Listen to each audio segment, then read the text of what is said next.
They were women, girls, daughters, and sisters, each one trapped in the most horrific chapter of human history. The Holocaust, remembered for its unspeakable cruelty, did not only strip millions of their rights, their homes, their dignity, and their lives. It also silently destroyed something even more intimate, the humanity of being a woman. And for the women imprisoned in ghettos, concentration camps, or hiding in barns, sewers, and forests, menstruation became more than a monthly cycle. It became a source of agony, shame, fear, and silence in the cold, damp barracks of Auschwitz. Menstruation wasn't a private matter. There were no sanitary pads, no cloth, no toilets, no running water, just filth, lice, and the constant stench of disease and death. Many women were teenagers. Some had their first period behind barbed wire. Imagine not even knowing what menstruation is, bleeding in fear, with no mother or sister around to explain, and no place to hide in that silence. Some women stuffed rags torn from their already tattered dresses. Others used hay, newspaper scraps, or even nothing at all. There were no supplies, and asking for help was dangerous. The guards, mostly male, many cruel, would mock or punish any woman who dared to show signs of weakness. Menstruation was one of them. Those who stained their clothes risked ridicule, beatings, or worse, being marked as unclean or useless. For some, menstruation stopped altogether. Their periods vanished under the weight of starvation, fear, and overwork.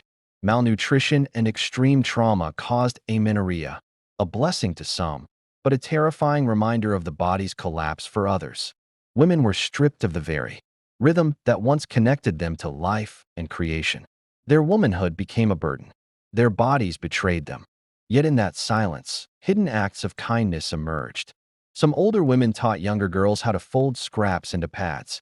Others secretly gave up pieces of bread to trade for fabric, just to preserve another woman's dignity. A few lucky ones were assigned to textile work and would sneak in bits of cloth under their dresses, risking their lives to offer some comfort. But the pain wasn't just physical. It was emotional, spiritual, and deeply psychological. Imagine a young girl, shivering in the cold, soaked in her own blood, praying not to be seen, ashamed of her body, while men died in gas chambers a few steps away. Their trauma was layered, silent, and lifelong. Even after liberation, many survivors never spoke of it. They told stories of hunger, torture, and separation, but not about menstruation. It was too intimate, too shameful, and too ignored by history. But in recent years, survivors and researchers have begun unearthing these memories, giving voice to the invisible wound women carried. This is their story, not of weakness, but of strength, not of shame, but of endurance. This is the hidden truth of women who bled in silence during history's darkest hour. The silence around menstruation during the Holocaust continued long after the war ended.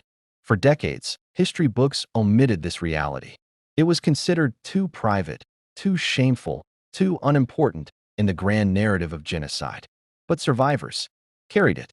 In their silence, in their nightmares, in their bodies, some never menstruated again. Their cycles never returned.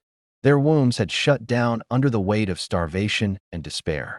Many were unable to have children, a second loss they carried in silence. Others bore deep psychological scars. Blood became a trigger. Toilets became sites of panic. Pain, once monthly, had become eternal. For those who did regain their health, menstruation returned with guilt.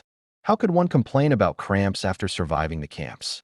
How could one speak of cloth and hygiene when others had died in gas chambers? And so they stayed silent, again. But today, their stories are being told.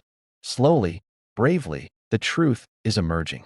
From memoirs, oral histories, interviews, and archives, we now know what was once hidden. The testimonies of women, like Judith, who bled through her only skirt for 3 weeks and used snow to wash herself. Or Miriam, who gave up her food ration to trade for a piece of cloth. Or Lena, who never told anyone that her period came back in a displaced person's camp, and she cried, because it made her feel human again. Their stories remind us that the Holocaust was not just a story of death, but of survival. Not just of gas chambers, but of quiet courage.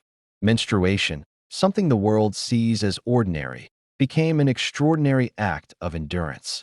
Women bled and lived. They carried not just the burden of being Jewish or Polish or Roma, but of being women in a world that refused to see them. Today, educators, researchers, and artists are bringing these voices forward. Menstrual history is becoming a part of Holocaust education, because when we ignore the details, we ignore the people. And every woman who suffered in silence deserves to be remembered in her full humanity, not just as a victim, but as a survivor, who bled with dignity. In remembering their stories, we honor their strength. In telling their truth, we break the silence they were forced to endure.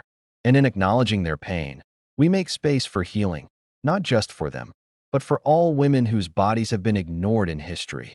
This is not just a story of menstruation. It's a story of resistance, of quiet strength, of being human, even when the world tried to erase you.